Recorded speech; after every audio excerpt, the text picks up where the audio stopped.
ایک دفعہ کا ذکر ہے کہ کسی گدھے کو چرنے کے لیے باغ کی تر و تازہ گھاس ملی، پینے کو چشمے کا صاف اور ٹھنڈا میٹھا پانی میسر آیا۔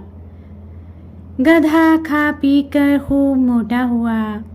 اسی جگہ پر ایک شیر بھی رہتا تھا۔ گدھا ایک دن شیر کے ساتھ ہنسی مذاق کرنے لگا۔ شیر نے ناخوش ہو کر دانت دکھائے۔ گدھے نے اس کو ہنسی سمجھ کر اور زیادہ چھیڑ چھاڑ شروع کی۔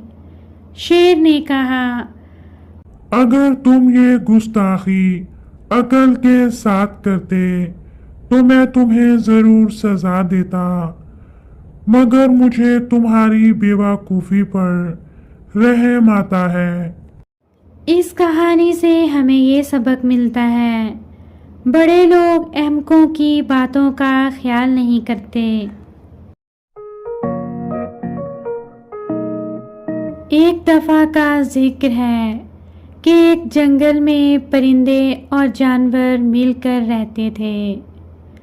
اسی جنگل میں ایک خود غرض اور مکار چمگادڑ بھی رہتی تھی، جو اپنی ضرورت کے مطابق کبھی پرندوں میں شامل ہو جاتی اور ان سے کہتی، چونکہ میں ہوا میں اڑتی ہوں اور میرے پر بھی ہیں، اس لیے میں تمہاری طرح کا ایک پرندہ ہوں۔ اور کبھی جانوروں میں شامل ہو جاتی اور ان سے کہتی، چونکہ میں بچے دیتی ہوں اور اپنے بچوں کو دودھ بھی پلاتی ہوں، اس لیے میں بھی جانور ہوں۔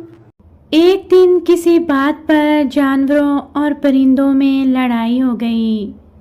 مکار چمگادڑ جب دیکھتی کہ جانور جیتنے والے ہیں تو ان کے ساتھ مل جاتی، اور جب دیکھتی کہ پرندے مقابلہ جیتنے والے ہیں تو وہ پرندوں کے ساتھ مل جاتی۔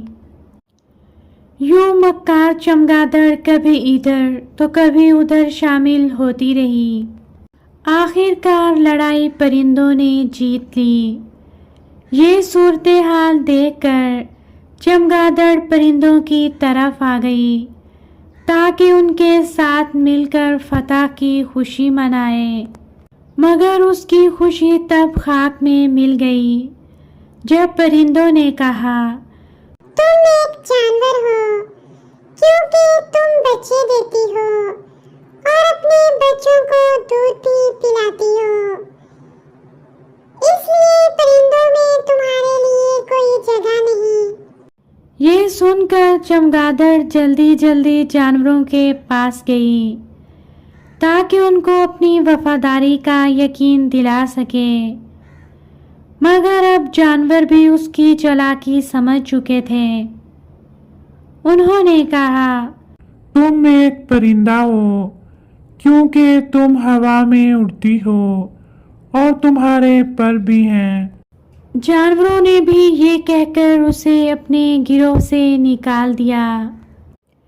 یہ صورتحال دیکھ کر وہ بہت شرمندہ ہوئی اور شرمندگی کے مارے جنگل ہی چھوڑ گئی۔ وہ دن اور آج کا دن چمگادڑ آج تک کبھی دن کی روشنی میں دنیا والوں کے سامنے نہیں آئی۔ اس کہانی سے ہمیں یہ سبق ملتا ہے کہ ہمیں زندگی میں کبھی بھی منافقت اور چالاکی سے کام نہیں لینا چاہیے۔